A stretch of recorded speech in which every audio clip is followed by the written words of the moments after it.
بسم اللہ الرحمن الرحیم۔ نبی محترم صلی اللہ علیہ وسلم کی محبت، آپ کے حقوق رب ذوالجلال طرف سے اہل ایمان کے نفوس پر فرض ہے۔ رب ذوالجلال نے اسی وصف کو قرآن میں بیان کرتے ہوئے ارشاد فرمایا، النبی اولا بالمؤمنین من انفسہم، نبی تو اہل ایمان کو ان کی جانوں سے بھی بڑھ کر مقدم ہے، محبوب ہیں۔ یاد رکھیں کہ رسول اللہ صلی اللہ علیہ وسلم سے سچی اور خالص محبت کا تقاضا یہ ہے کہ ہم ہر معاملے میں رسول اللہ صلی اللہ علیہ وسلم کی اتباع کریں، آپ کی فرما برداری کریں۔ معاملہ عقیدے کا ہو یا اخلاقیات کا، عبادات کا ہو یا ازدواجی زندگی کا، تجارت کا ہو یا استنجا کرنے کا، گویا زندگی کے جملہ امور میں ہم بحیثیت مسلمان ہونے کی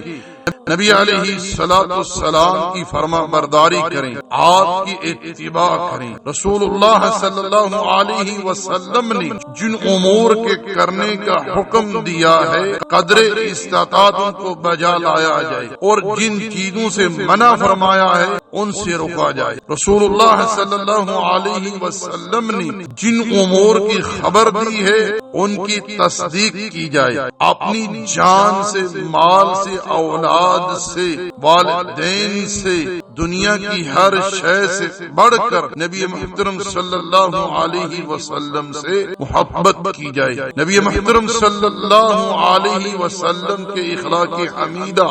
آپ کی سیرت کو ہر جگہ ہر آن بیان کیا جائے۔ نبی محترم صلی اللہ علیہ وسلم کے اسوے سے، آپ کی سیرت سے، آپ کی دعوت، آپ کے مشن سے لوگوں کو متعارف کروایا جائے۔ نبی محترم صلی اللہ علیہ وسلم کی حقوق اور آپ کا مقام اپنے بچوں کو بتلائے جائیں، سکھلائے جائیں۔ نبی محترم صلی اللہ علیہ وسلم کی آل بیت اور آپ کے اصحاب سے محبت کی جائے، اور اچھی الفاظ سے ان کا ذکر خیر کیا جائے، اور ہر معاملے میں رسول اللہ صلی اللہ علیہ وسلم کا دفاع کیا جائے۔ جہاں قلم کی ضرورت پیش آئے تو قلم استعمال کیا جائے، جہاں زبان کی ضرورت پیش آئے تو وہاں زبان استعمال کی جائے، جہاں مال خرچ کرنے کی باری آئے تو وہاں مال خرچ کیا جائے،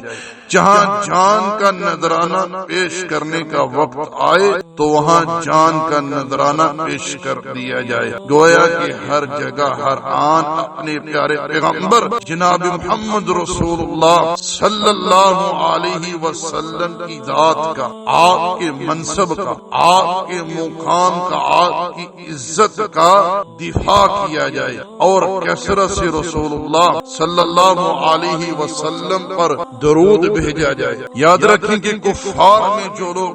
نبی محترم صلی اللہ علیہ وسلم کا استہزاء کر کے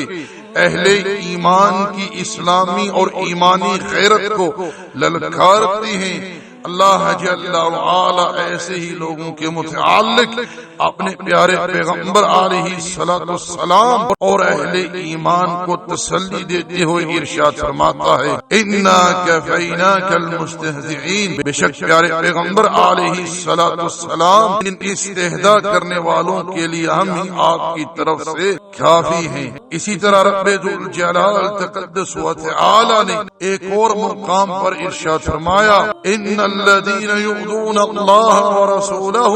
لعنهم الله في الدنيا والآخرة وأعد لهم عذابا مهينا، بے شک جن لوگوں نے ایذا پہنچائی اللہ اور اس کے رسول کو، ایسے لوگوں پر اللہ کی لعنت دنیا اور آخرت میں، اور اللہ تعالی نے ایسے لوگوں کے لیے رسوا کن عذاب تیار کر رکھا ہے۔ یاد رکھیں کہ اگر آپ کفار کو غیظ اور غضب دلانا چاہتے ہیں تو اپنی ایمانی اسلامی غیرت کو بیدار کیجئے، اور کما حقہ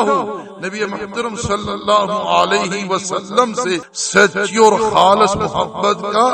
ثبوت دیجئے۔